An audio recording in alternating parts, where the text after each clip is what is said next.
Hi guys, it's Sunny. Welcome to my channel. If you're new, my name is Sunny and I am a professional ballroom dancer. I posted weekly reviews of Bravo TV's reality series Dancing Queens for this first season. And I received many interesting questions in the comment section about not only that show, but about the ballroom dance world in general. So this is going to be part 4 of sharing what it's like to compete in Blackpool. So Blackpool was mentioned in the show because Gael's pro was gone for almost the entire season competing at Blackpool. I mentioned he was the most competent and kind of elite level pro there. He's number 1 in Italy, number 3 in the world. So naturally he would be at Blackpool. Blackpool is not only the most prestigious competition, but the longest running at over 100 years. I believe there might have been like 1 year break during World War II. Anyway, so if you missed those first 3 videos, definitely go back in my video library and check those out. And hopefully I'll wrap this up today. There's just so much to share that I think you might find to be surprising, okay? I've mentioned that at Blackpool, there's a lot of stuff going on behind the scenes, and I'll share more of that.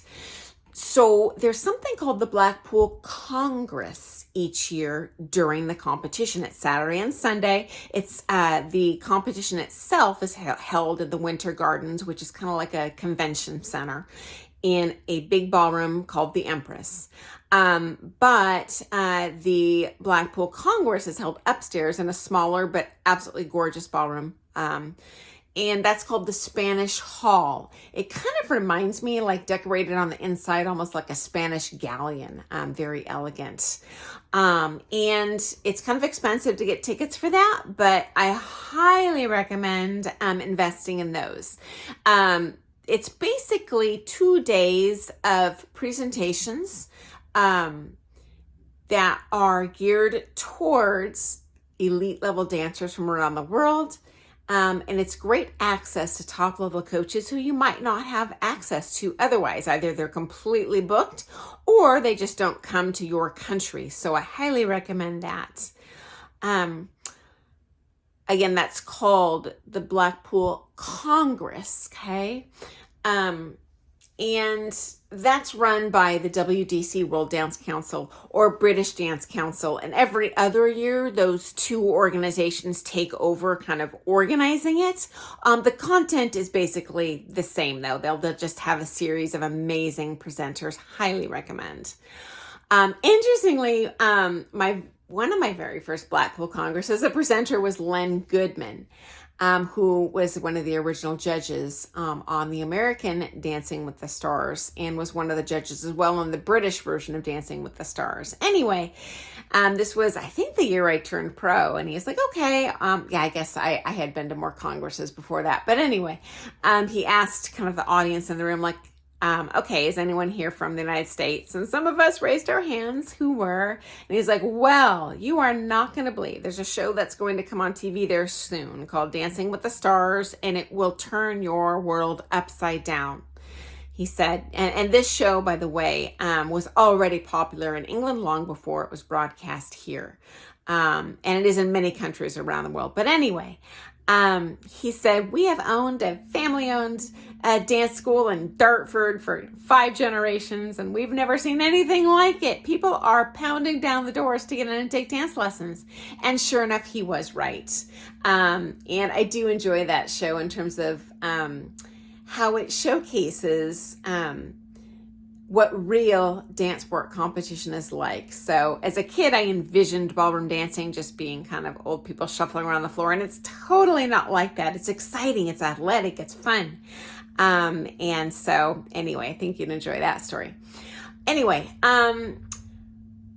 if you want to get tickets for that, you can get them. Go to bdfonline.co.uk. Okay, and you can buy those tickets in advance. Highly recommend. And some of the lectures you can get for free on YouTube. Not all of them, but some of them. Go to BDF, Ballroom Dancers Federation 8807, and they'll have a library of videos that you can kind of take a sneak peek at what goes on there on that channel.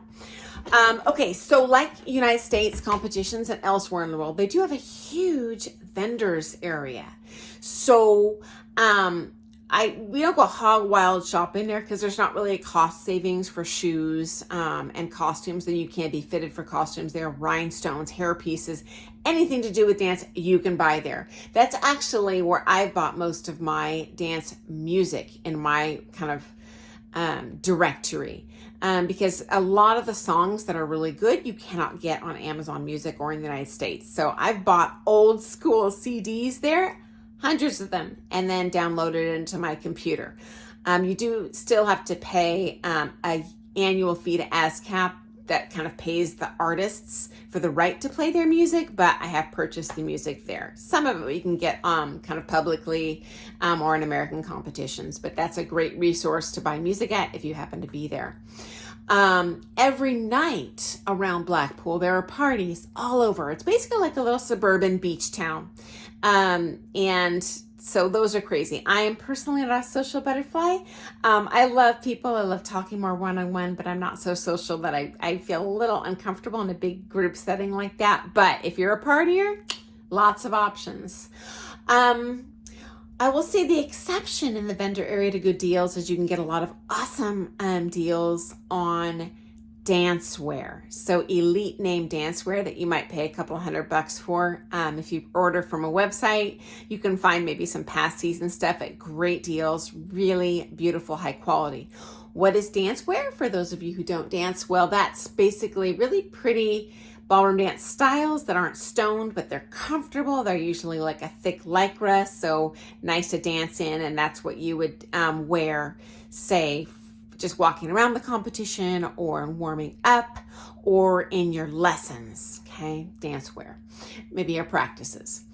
Also backstage, kind of unlike most competitions, they have fashion shows from all the elite designers, and those are free. You just go in and they march down the floor and showcase this season's most popular new styles.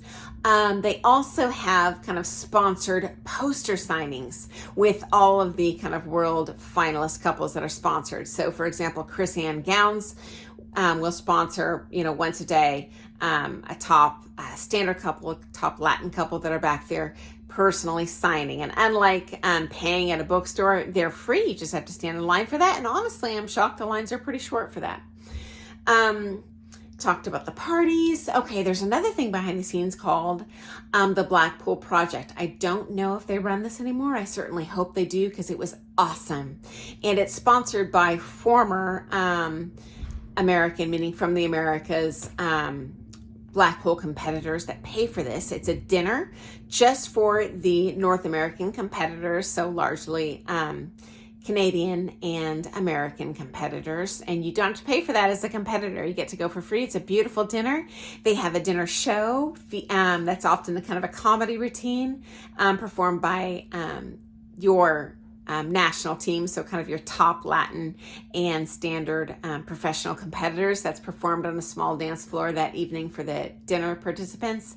And they also have a free lecture that's they sponsor. They bring in a really elite level world coach to go in and do a special presentation just for those North American competitors. And they also sponsor a free for the whole competition dance floor down at the Imperial Hotel. So it is walking distance from the Winter Gardens. And as previously mentioned in one of my Blackpool videos, again, this is number 4 of my Blackpool kind of descriptions. Practice floor is really hard to come by. So this is great practice space if you're competing. And again, that's really empty. You don't need to reserve it. There's usually no one in there. It's a wonderful opportunity that these retired professionals provide for the competitors. I don't know if they still still do this comp, but that was, or this kind of sponsored week of special events, but that was called the Blackpool Project. After Blackpool, most competitors head out of town, but I would stay for the British Dance Council's convention, which is basically like a convention for dance teachers. So this is not really elite level information like you would get at the Blackpool Congress. This is more aimed towards your regular old dance teacher. So you might learn, okay, what's the best way to teach children, for example. So I learned a lot there. And if you're a teacher, if you're a pro, that might be worth your time, especially if you're a less experienced pro. Investing in that, you do pay extra for that. But that's also held conveniently in the Winter Gardens. At least it used to be. I don't know if they run that anymore. But if they do, recommend. British Dance Council is where you'd find tickets for that. Many people stay after Blackpool. Most jet home, but many do stay because you can get additional coaching opportunities. Most go in early to get those extra coaching opportunities because you're kind of uploading for that competition. And most people take a break right after Blackpool because they have just gone hardcore, for at least a month beforehand preparing for Blackpool. But if you'd like access to coaching that would be otherwise difficult to book, definitely stay for a week or 2 or 3 after Blackpool, and you can get a lot of good coaching. None of that's available in Blackpool itself. Most of those good teachers are down in the London area, but you probably flew into London anyway coming into Blackpool, so no biggie. So I would always take advantage of that. So, okay, once again, I've gone over that 10-minute mark. I apologize. I think this will wrap up my Blackpool videos for now because I probably opened up a big old can of worms for more questions that you have, and I want time to be able to answer those. So, again, if you missed the first 3 videos, look those up, and I'll have more fun stuff to share with you next week on my channel. So if you like, please subscribe. Please hit that like button. I'm not monetized at all, so my only reward is your comments and thumbs up, button presses, and subscriptions. So I love hearing from you, and let me know what you liked today. If you've completed a Blackpool, share your own unique experiences because I can only touch on so much here. There's just so much to share, and I hope you found that to be interesting. So hope to see you soon. Have an awesome week. Bye, guys.